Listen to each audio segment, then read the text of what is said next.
یک سرقت تمام و کمال رو تصور کن و فروپاشی های انسانی. خوش اومدی به دنیایی که توی اون دزدیدن پول تنها بهانه‌ای برای دزدیدن روح آدم ها. اگه فکر میکنی ژانر سرقت فقط اکشن و تعقیب و گریزه، سخت در اشتباهی. تا آخر این ویدیو با من همراه باش، چون قراره ثابت کنیم بعضی سرقت ها عمیق ترین داستان های تراژیک انسانی رو دارن. این جهان ژانر هیست یا سرقته.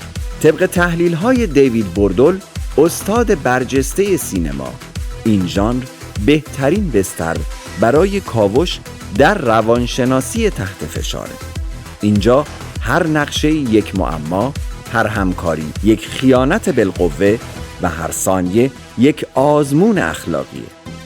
پیشنهاد میکنم اگر به ژانرهای مختلف علاقه دارید وارد پلیلیست ژانرهای سینمایی بشید. لینکش هم بالای تصویر و هم در توضیحات. اونجا قرار ژانرهای مختلف رو با هم بررسی بکنیم. تا الان ژانر درام و کمدی رو با هم بررسی کردیم و به سراغ باقی ژانرها هم میریم. حالا بریم سراغ 7 شاهکاری که این ژانر رو برای همیشه متحول کردن. این لیست بر اساس امتیاز IMDb، تحسین منتقدان و تأثیر فرهنگی گردآوری شده. از یک نبرد نفسگیر شروع می‌کنیم. فیلم اول هیت، محصول سال 1995. نبرد دو روح سرگردان. این فقط یک فیلم اکشن نیست، یک تراژدی یونانی مدرنه. مجله امپایر این فیلم رو در فهرست 500 فیلم برتر تاریخ سینما قرار داده و صحنه درگیری خیابانی اون رو به یک اسطوره سینمایی تبدیل میکنه. یک سارق حرفه‌ای و یک کاراگاه وسواسی، هر دو استاد کار خودشونن. در مسیری قرار میگیرن که برخوردشون حتمی میشه، اما این برخورد بیشتر شبیه به یک رقص مرگ میمونه تا یک تعقیب و گریز ساده.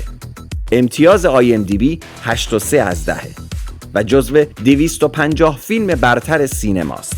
منتقدین میگن نمایش استادانه تنهایی در دنیای مدرنه. و سوال اینجاست، توی این نبرد اخلاقی واقعاً برنده کیه؟ فیلم دوم اینساید من، محصول سال 2006. عدالت در لباس مبدل. اسپایک لی ثابت میکنه گاهی قانون ناعادلانه است. راجر ایبرت دربارش نوشته فیلمی که هم سرگرم کننده است و هم وادارت میکنه به فکر کردن. سارقی که گروگانها، دوربینها و حتی پلیس رو مثل مهره‌های شطرنج جابجا میکنه، اما هدف نهاییش چیزی فراتر از پوله. انگار داره بازی اخلاقی مرموزی رو پیش میبره. امتیاز IMDb 7.6 از 10 و منتقدین برای پیچیدگی داستان و بازی‌ها بسیار تحسینش کردن. میخوام این سوال رو توی کامنت ها جواب بدید. اگر بین وجدان و قانون گیر کنی کدوم رو انتخاب میکنی؟ فیلم سوم Hell or High Water، محصول سال 2016. فریاد ستمدیدگان، نامزد 4 جایزه اسکار و شناخته شده به عنوان فریاد خاموش طبقه کارگر آمریکا. روزنامه گاردین اون رو تأثیرگذارترین نقد اجتماعی دهه میدونه. 2 برادر که بانک ها رو نشانه رفتن، اما تفنگ هاشون نه برای انتقام که برای نجات خونه پدریشونه. فریادی خاموش علیه سیستمی که اونها رو در تنگنای شدید قرار داده. امتیاز IMDb 7.6 از 10 و منتقدان اون رو برای روایت اجتماعی و بازی‌های قدرتمند ستایش کردند. وقتی قانون ناعادلانه است، شکستن اون گناه یا وظیفه. فیلم چهارم The Town، محصول سال 2010.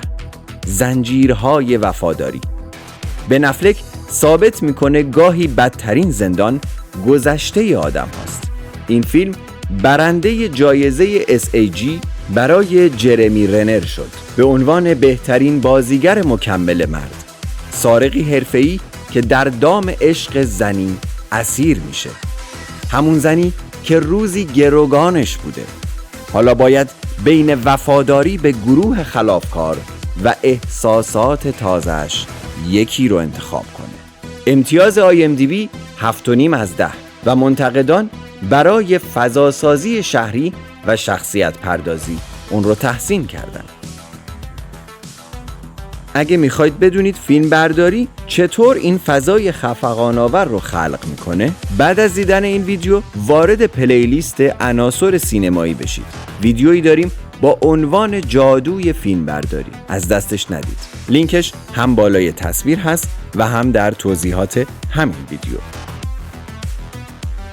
فیلم پنجم بیبی درایور، محصول سال 2017، سمفونی فرار. ادگار رایت با این شاهکار که نامزد 3 جایزه اسکار شد، تدوین صدا، تدوین تصویر و میکس صدا، ژانر سرقت رو به یک سمفونی تصویری تبدیل کرد. راننده‌ای نابغه که دنیاش با ریتم موسیقی میچرخه، اما برای آزادی از گذشته‌اش مجبوره که با خطرناکترین خلافکارها همکاری کنه. امتیاز IMDb 7.6 از 10 و تحسین منتقدین برای تدوین، صدا و ریتم بود.